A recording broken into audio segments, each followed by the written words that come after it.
you're all very welcome to Cork.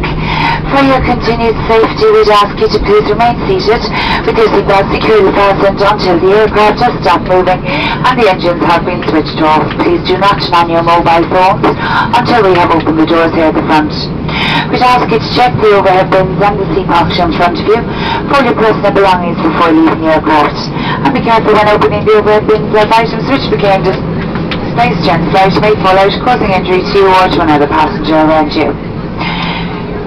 Don't forget to visit our website at aerlingus.com for our cheapest fares and great deals on hotels, travel insurance and car hire. All our passengers arriving into Cork Airport today are asked to remain within the designated marked walkways until you reach the terminal building. And please note, Cork Airport is a strictly no smoking zone. Should you require any further information, our Aer Lingus uniform ground staff will be happy to assist you in any way.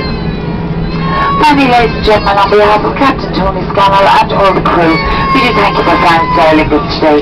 We do hope that you enjoyed this short flight with us, and we do look forward to welcoming you on board many times in the future. Come back with a call back to Aer Lingus News, Storm and this part of the Thank you and have a safe onward journey.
Yeah.